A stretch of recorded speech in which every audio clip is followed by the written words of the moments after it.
Saudaraku yang terkasih di dalam Tuhan Yesus,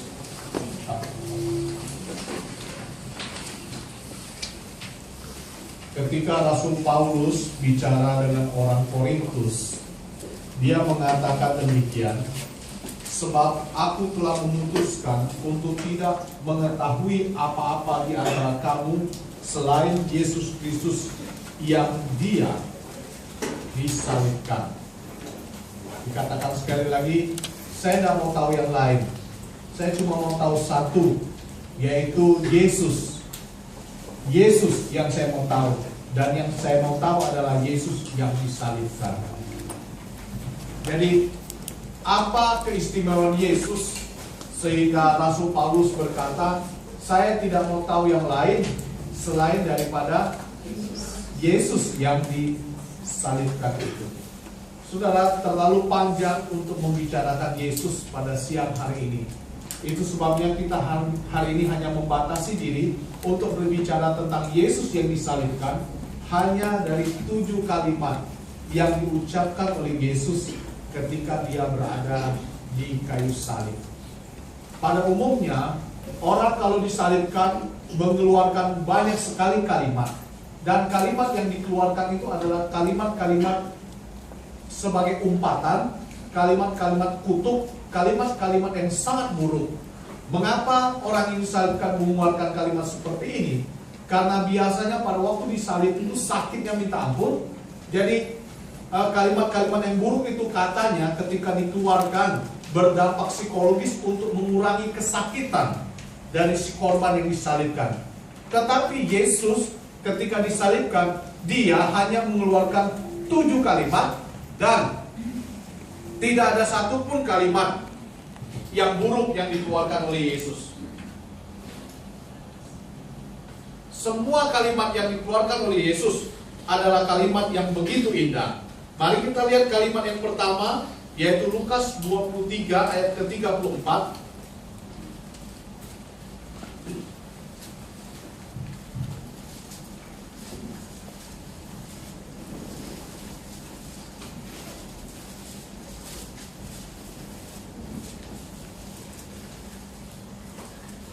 Yesus berkata, "Ya Bapa, ampunilah mereka, sebab mereka tidak tahu apa yang mereka perbuat. Ya Bapa, ampunilah mereka, sebab mereka tidak tahu apa yang mereka perbuat." Saudara, tiap-tiap tahun saya menyiapkan firman Tuhan.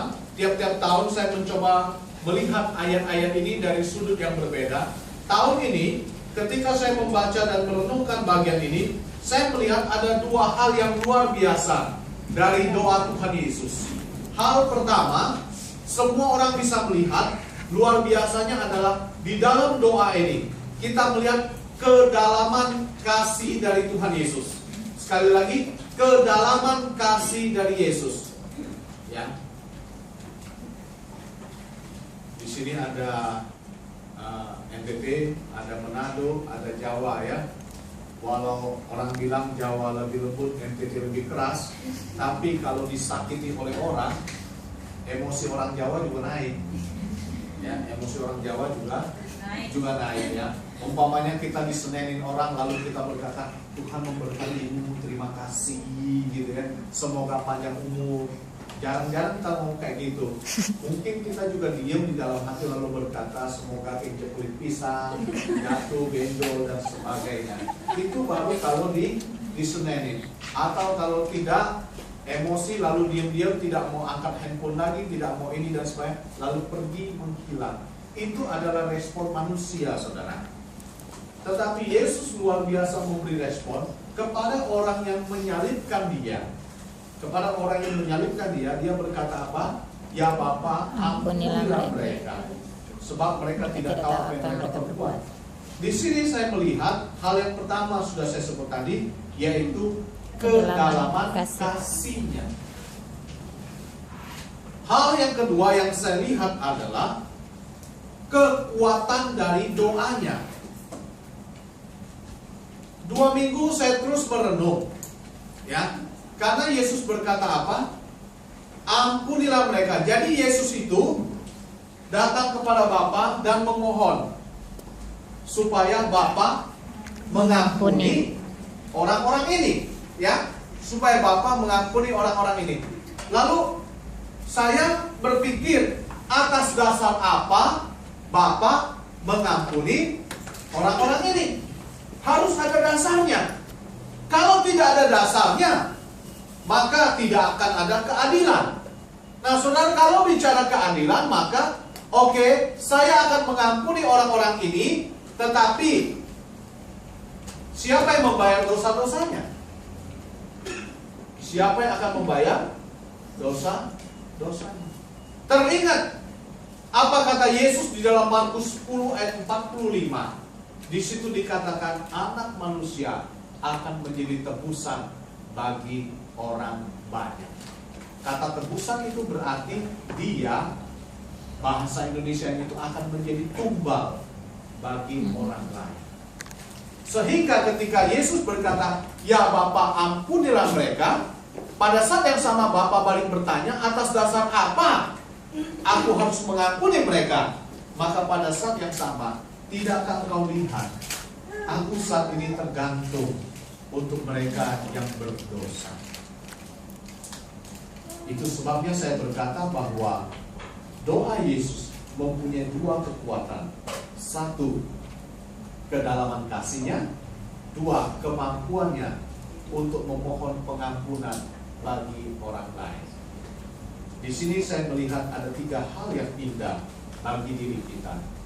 Hal yang pertama, saya ingin katakan kepada saudara sekalian, Yesusku luar biasa. Amen. Yesusku luar biasa. Ada banyak orang Kristen tidak mengerti Yesusku luar biasa itu seperti apa. Saya senang dengan KKR besar, ya. Tetapi saya agak sedih kalau di dalam KKR besar itu hanya menampilkan mujizat-mujizat yang seolah-olah Yesus cuma luar biasa karena mujizat-mujizat. Kalau kita bicara tentang mujizat, bukan hanya Yesus yang melakukan mujizat di dunia ini.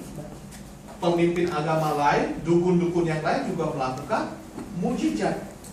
Tidak ada bedanya. Luar biasanya di mana? Kita harus memaparkan, memberitakan luar biasa Yesus karena dia punya dua hal. Satu, kedalaman kasihnya. Dua, kekuatan untuk memohon pengampunan bagi orang yang berdosa. Dua hal ini tidak dimiliki oleh siapapun. Sekali lagi, dua hal ini tidak dimiliki oleh siapapun. Hanya Yesus yang memilikinya. Itulah sebabnya yang kedua, kita sebagai anak Tuhan yang percaya kepada Yesus, jangan pernah ragu akan keselamatan. Mengapa saya katakan jangan pernah ragu? Karena kita memiliki Yesus yang penuh kasih, dan kita memiliki Yesus yang mampu menjadi tebusan bagi kita orang yang berdosa. Amen. Setiap orang yang percaya adalah orang yang pasti mendapatkan keselamatan. Beritahu teman kiri kanan, you pasti selamat. Amin. Tidak ada istilah Mudah-mudahan. Sekali lagi, tidak ada istilah mudah-mudahan. Kita pasti selamat. Yang ketiga, ini agak berat sedikit. Mengapa saya katakan ini agak berat sedikit? Karena harus kita jalankan. Sebagai anak Tuhan, kita harus meneladani kasih Yesus. Sebagai anak Tuhan, kita harus meneladani kasih Kasih. Tuhan. Di Alkitab, teladan pertama tentang kasih Tuhan itu siapa orangnya? Siapa yang pertama kali meneladani kasih Tuhan yang begitu dahsyat? Orang itu adalah Stefanus. Waktu dia dirajam, ya, Kisah Rasul 7 ayat 60, di situ dia berdoa, Bapa, jangan tanggungkan dosa ini kepada Mereka. dia dirajam oleh karena imannya kepada Yesus. Tetapi doanya apa? Bapa, ampunilah. Tentu saya rindu kita semua bisa menjadi seperti Stefanus yang meneladani Yesus dengan memberikan pengampunan kepada orang lain. Pengampunan kepada mantan suamimu, pengampunan kepada mertuamu, dan pengampunan kepada siapa saja yang pernah menyakiti mereka. Karena apa saudara? Karena dalam doa Bapa kami dikatakan, Ampunilah kami. Ampunilah kami juga orang berdosa, pernah bersalah. Karena kita pernah diampuni, maka kita pun harus mengampuni. Tuhan memberkati. Mari kita tundukkan kepala, kita merenung ulang apa yang sudah kita dapat di ucapan yang pertama.